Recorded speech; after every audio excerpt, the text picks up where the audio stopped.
Hey, what is up guys? So today we're going to be going over the best DLC weapon right now in Black Ops 4 with the newer update that just came out this week, which allows us to pick any DLC weapon. I hopped back on in Black Ops 4 over on my live stream and we had a blast playing it. And a lot of you guys asked, what is the best weapon to go ahead and unlock?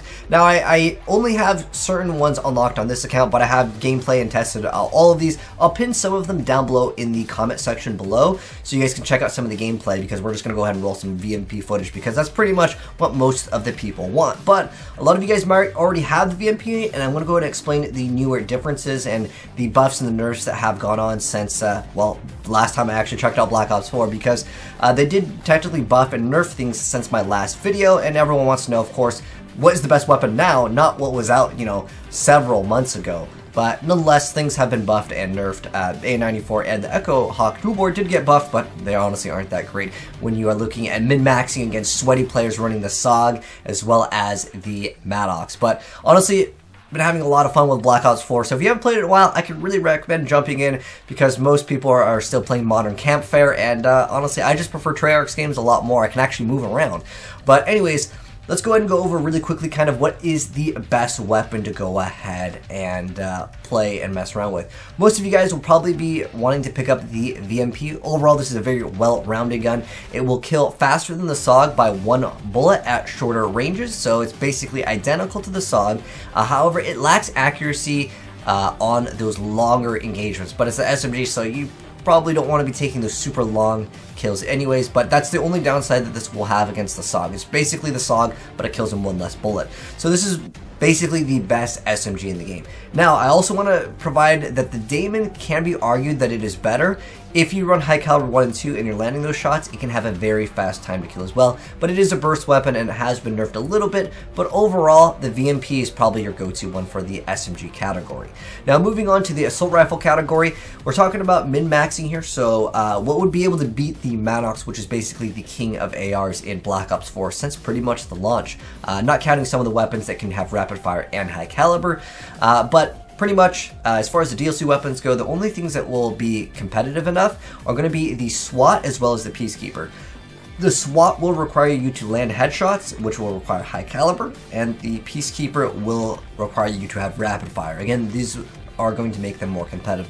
Plus, the Peacekeeper can offer you stock 1 and 2 and quick draw 1 and 2. Quick draw 1 and 2 are really strong because it allows you to ADS spam and basically have extra accuracy that normal guns wouldn't, and it'll also let you keep up with that momentum that you normally would lose out on when you ADS strafe.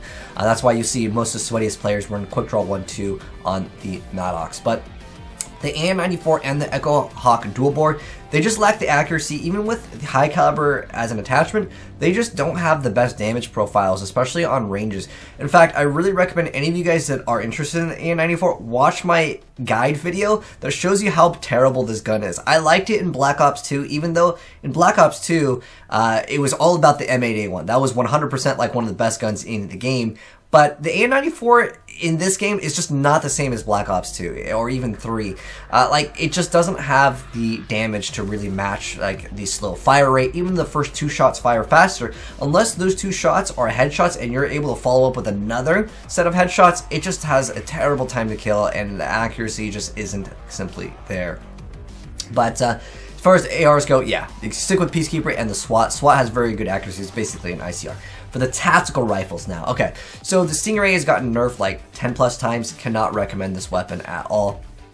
The M16 really requires you to land those headshots. If you don't land those headshots, you can see it says improved damage and accuracy with a larger delay between bursts. So what that means is basically if you don't land those triple headshots with the high cal 1-2, you're not going to be able to get that kill. Therefore, you're usually going to lose out on majority of fights. So if you have the high accuracy, I could recommend this weapon, more so for PC players, because console, it can be kind of difficult to aim sometimes with analog sticks to get that perfect headshot, especially since you have to have multiple bullets land in the head with this tactical rifle.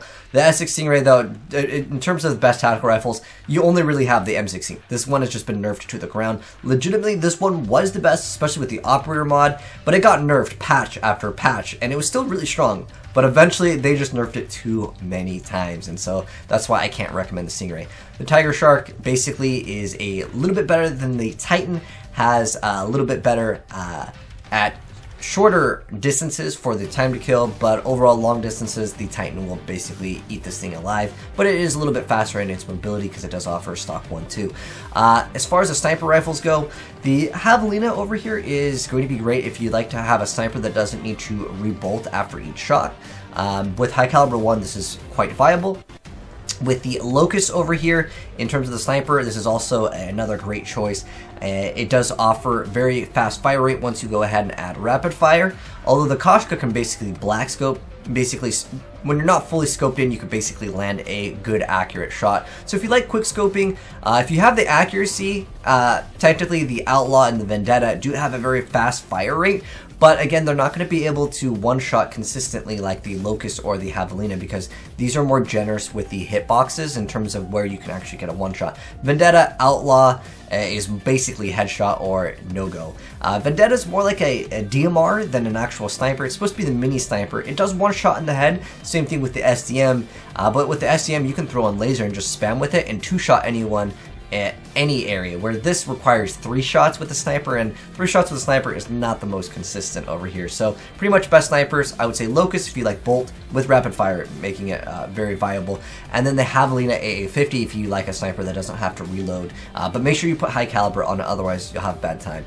As far as the secondaries go in this game, Cap 45, Rampage, and the Reaver and the Argus are all like the ones that you can unlock. So I would say the Cap 45 is still pretty decent at those shorter distances. Basically, it's a go-to panic swap versus something that you can run as a primary weapon. However, the Rampage can be used as a primary weapon for sure. You can throw on max load as well as extra ammo in the mag, and you can actually eliminate people quite fast. It kind of is like the Brecci if you guys have played Black Ops 3. Basically, you just kind of spray with it. It doesn't have the same range as the Brecci, and it will require you usually to shoot 3 times versus the Brecci was 2. That is also due to Black Ops 4 having more HP, but the Rampage, still overall a great secondary weapon to swap into. But if you really want to make people salty with a shotgun, run the SG-12 and then throw on that attachment where you're able to have a flashlight if you really want to make people salty. But overall, this could be definitely a great little shotgun secondary. The Argus, though, I just can't really recommend it. It really requires you to ADS at a lot of distances, and it doesn't have the greatest of range. If you shoot this thing without ADSing, sometimes you'll just see that the bullets they won't even register at very, very close ranges. Even for a shotgun, it's unfortunately just not that viable. If someone runs armor, you automatically just lose. It doesn't have a one-shot. And don't go for headshots with this weapon. It just won't be viable at all because you're just one-shot them majority of the time. Anyways, especially if they happen to have health bonus with crash or armor, you're just going to have a bad time with this weapon overall. Unless you land the one-shot, you're pretty much game over. You're much better off running the MOG with the Dragon's Breath attachment. Now, Ballistic Knife can actually be okay. It's at the end of the day, it's just like the Ballistic Knife from the other CODs. But because this COD has 150 HP, it's not bad on certain maps like Newtown if you just want to run around in the houses and then use the grappler and just kind of go super fast. You know, you can run Ruin and basically ruin people's day if you want to go ahead and run this weapon. It's more of a troll weapon than anything. Same thing with the Reaver. This thing has been nerfed though. If you really want one of the best troll weapons in the game, it still is a pretty decent weapon, but at the end of the day, it's not going to be able to get a lot of kills. The reason why is because it does have a very long reload time, and you have to be very close to your opponent with this weapon. If you want to make sweaty players upset at you, the Micro MG is definitely the go-to weapon because it does offer that ability to just melt people at super fast ranges. Basically, if you want to think of it like running the Spitfire or the Vesper with like rapid fire wildfire, it's basically like that. It's just super up close. You're going to be able to melt people and make them very salty because it's very hard for any weapon at close range, with the exception of anything that one-shots you, to really trade well with the Micro MG. This thing just melts super fast. Anyways, by the way, I know it says we own certain ones of these weapons, but I do happen to have gameplay of all of them, like I mentioned. If you guys want to check out some of them, I'll pin them down below for the more viable ones, because some of them, you'll also unlock them as the signature weapon. These don't do anything, just as a heads up. The signature or the Mark II variants of any of the weapons don't do anything other than have a cool skin. If you unlock the cool skin version of it, you won't have the base version, so if you do want to run some camos, they look awkward on some of the Mark II variants, just as a heads up. But the last one over here that I didn't mention was for the melee weapon. Well, this one doesn't really matter. It's a melee weapon. It doesn't have any effect on the actual gameplay. But to kind of go ahead and sum it up now that I kind of went over most of what the weapons would do, the only weapon that I would say that doesn't really have anything special is the Switchblade, because it just got nerfed and the VMP hasn't been nerfed and it's just overall better. But if you want my suggestions to what weapon you guys should unlock, if you want AR, I would say probably Peacekeeper. If you want, you have to run rapid fire on it, by the way. Otherwise, it just doesn't have it simply doesn't have the time to kill. If you want the best SMG, the VMP is the way to go. And then for snipers, Locust and Javelin are pretty much the go-to ones. But anyways, guys, that's it for the best weapons in Call of Duty as far as the DLC weapons go right now. You guys can let me know what ones are your favorites down below. If you're wondering what my favorite one is, honestly, I still really like messing around with the ICR, and I still like messing around with the Pentaburst because I just really like the Swordfish. I like burst weapons. M81 is still my favorite weapon of all time in any of the Call of Duty games. But anyways, thanks for tuning, guys. Hope you enjoyed the video, and if you did, drop a like on it. If you're new here and want to see more of my content, hit subscribe, turn on that bell, and you'll definitely see more. For any of you guys that did follow me for COD, it's been a while since we uploaded any, but it's because, well, I just don't enjoy Modern Warfare compared to Black Ops 4, and we'll definitely play some more Black Ops over on the stream once in a while, having some fun with even Black Ops 3, going back to that. It is just a blast compared to Modern Warfare. But anyways, ranted long enough. Thanks for tuning, guys, and I'll catch you in the next video. Have a good one, and I'm signing out. Peace.